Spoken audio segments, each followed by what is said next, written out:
Sup, I think I know why you're here. You probably saw this picture on your AFK Arena screen and you're wondering what do you have to do in the Abyssal Expedition right now, what's new, where to start and how to go through the early stages in order to be competitive and don't do mistakes. I'll tell you just about that. Let's go. Greetings comrades, Soviet Gaming here. So today we're talking about the Abyssal Expedition, the new one with the 3 areas to start with. And this is really interesting. I like this screen and it kinda lets you pick the area where you start, and some of those are already pretty busy. Moreover, you can click on one of those bosses. There's the level 2 boss. So basically first you fight Zafrael and then the second line boss will be one of those guys.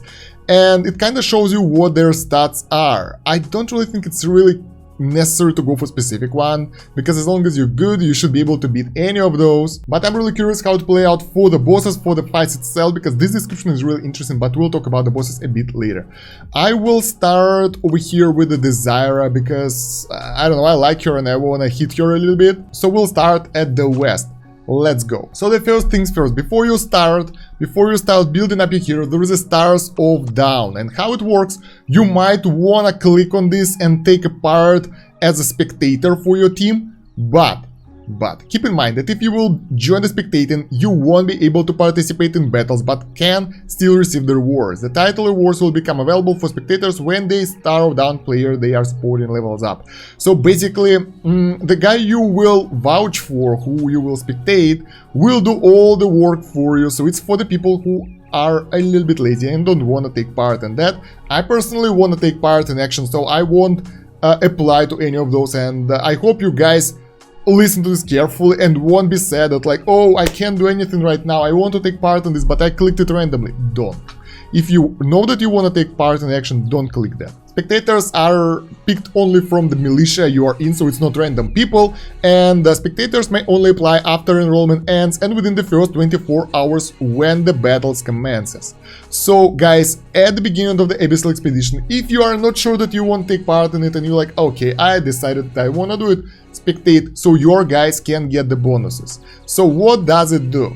The Star of Dawn, the guys are here, the top players will get 10% faster stamina recovery if they have a spectator. Moreover, all militia members will get additional bonus for each spectator available, and that's actually pretty cool. I stumbled upon some calculations, I think it's Vulcan's Discord, and basically it's not efficient to go for spectators if everyone is active. If those calculations are correct, militia-wide gain from spectating will be 2.88 stamina, and sacrifice per hour per 10 spectators is 7.2, so overall you're losing about 5 stamina per hour for your overall militia.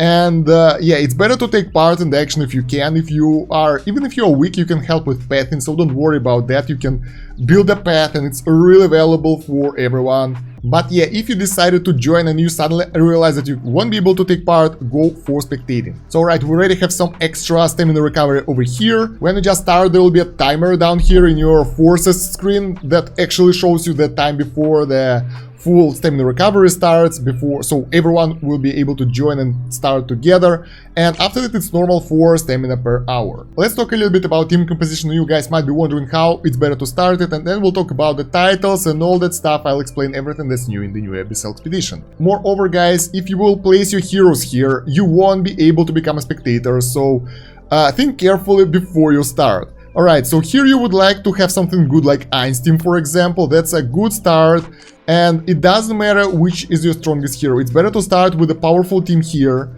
and use those guys in order to get most of your starting stamina. So those 80 stamina you get here will be used for the good. So for me it will be something like this team, and you will use that stamina for capturing wherever you can, like the hardest cities. You can even try for village tier 3 if you're strong enough. On the main server it should be pretty doable. And when you use up all that stamina, you will remove the heroes that will burn the remaining stamina, but it should be about 0, and place them on the second line over here and use it again. That way you can maximize your gain of towns at the starting area, so you can get more areas like that. And since those are your most powerful heroes, you might be able to get the highest tier villages that will boost your income early on. So right, let me do some capturing and then we'll move on and see how much I progress with my not really good team over here. As always, when you capture the village, you can place heroes here for additional income. You should always do that with the heroes of the tier that's required, so that actually helps and that doesn't harm you in any way. I think with my current state of the heroes, it's not the best idea to attempt tier 3 because they are not that strong. But overall, on the global, you should be able to take 3 with your top tier compositions. You can use Ein's team, you can use Lucretia team, and those should be able to take the enemies out. So I would even attempt that because that will just waste my stamina, so I will go for tier 2 villages. And yeah, while you conquer in the areas, keep in mind the layout of the map. So if you end up somewhere on the side of your area, you will have to go to the boss gate, and there is only one boss gate per area, so make your path in the right, connect with your allies and work together to reach the boss as soon as possible. So as I said, guys, when you can't fight with those heroes anymore, you just remove them and place them on the second line. That way you can use your most powerful setup if you need that in all the fights, and that will allow you to get the hardest villages. I felt like it's the case for my test account because the heroes here aren't that high level, not that well equipped with the furniture and stuff, so I have some issues here. After putting the heroes on the second line here, on the first line, you would like to pick one of 3 main classes that you want to go with in this Abyssal Expedition. Either warriors, rangers, or the mages. Those are your main 3 factions, and you want to supplement them later, like way later, with the support heroes over here. Those will help you to get more damage on the bosses. So it's up to you to decide what to go for. Usually it's advised to go with the ranger heroes, because some why those guys usually end up with the highest damage. But I've seen people being really good with the strength heroes, with the warriors as well. And I personally, my favorite are mage, so I always go with those guys. I don't end up like the top damage dealer, but I still keep up with the rest of them, other than some few situations where mage heroes aren't that good. And yeah, small tip that you guys might forget about, you can always restart on exit the fight that you don't feel like winning. You will lose only 1 stamina for that, instead of losing all your stamina for the fight, so keep it in mind when you fight in tougher enemies that you can always escape it and, you know, play it again. Don't you play it if you lost 1 hero or like getting 2 stars, because it will cost you 1 stamina to replay it every time, and usually it doesn't worth it to go for like 3 stars by replaying it several times. You will lose more on replays. So that's we ended up after the initial push. That's 20 towns, that's 1078 per hour, and we got plenty of tier 2 on the global. If you are good, if you're like at chapter 36 or so, you will be able to get tier 3 ones, but for the newer players it's a good strategy to use it like that. That way you can use your strongest team, strongest core team, in order to push through initial stage and get that early income, which is really important for your relic growth. After you've done your initial push, it's up to you to remove those extra heroes. They are still useful early on, but when your blessed relics will start building up and your main class relic will get really high, like a level 2 at least, or level 3, at level 3 those guys will be worthless, because even at level 2 I think you will have to remove the guys that don't match your class and stick to the ones that match your class relic. I personally will leave those guys here for now for a little bit, because I will do some more pushes for tier 2 villages right now. After I will get those rewards and get the next tier that will allow me to get more land. So right guys, now let's take a look at the bosses. First one is Zephrel over here. He is linked to other Zephrels, and I think I've read somewhere that that link, yeah, it's soulful linkage, and when any linked unit takes damage, the other units shall also receive equal damage. So that means that this health of this boss will be removed altogether from all the bosses, I think. I'm not sure about that, don't quote me on this. And probably, like, if one of your teams is really strong, you can just burst through one of those bosses, and for other guys, it won't be there. It will be either 1 health over here on him or something like that. Oh my god, the guys are already at the boss, that's fantastic.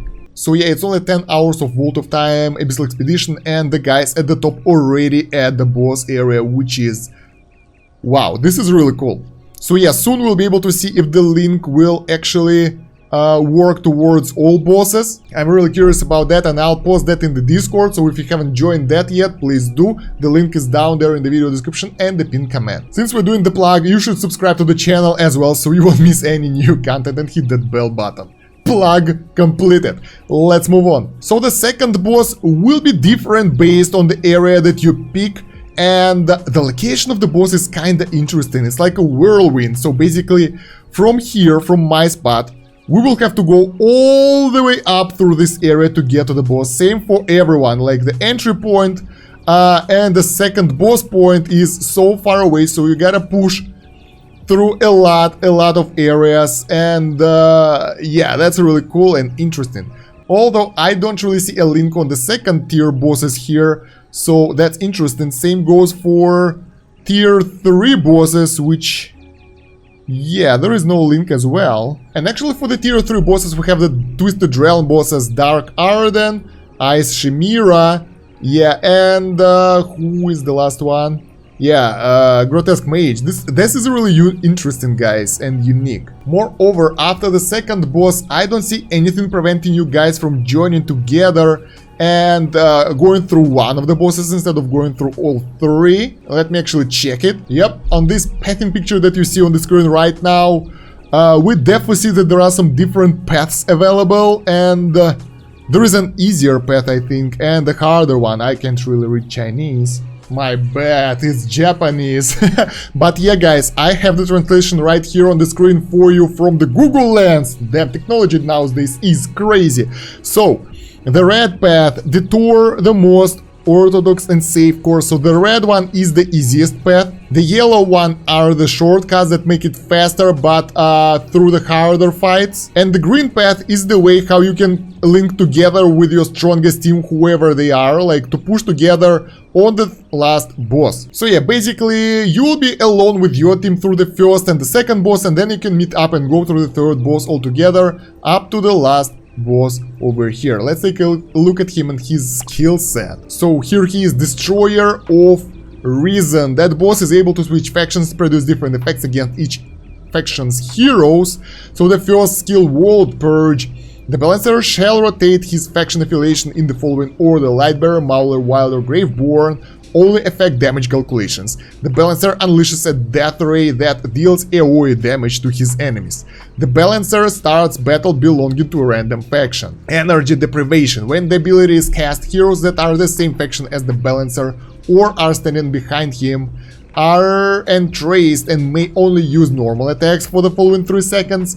Heroes that are different faction of the Balancer will lose 50 haste points and 20% of the current energy every second, while simultaneously being unable to recover any energy. Alright, this is big. This is big, guys, and that might be problematic for the mage that I actually decided to go with, so we will see. Basically what it works, as he switched the faction, I don't know if it's 3-second duration, but basically that will drain a lot of energy from the heroes of the different faction of this guy. That's actually painful.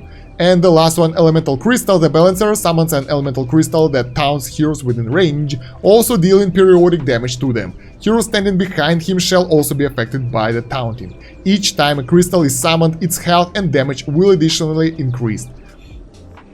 The crystal can exist up to 10 seconds, and only one crystal may exist on the battlefield at a time. So that's some distracting ability on the battlefield that actually will distract your heroes from the boss, and you need to take it out in order for it not to annoy your team. So now this one is bad for the melee characters that will be running around. If the elemental crystal will taunt them, they will have to run towards the crystal, attack it, and it will change places every 10 seconds. Annoying. I'm curious how that boys will play out in the end when we'll get to him, but currently he looks tough. Once again, no info on the Twisted Realm tier 3 and tier 2 bosses, but we know about tier 2 bosses from the description that was when you started that Abyssal Expedition.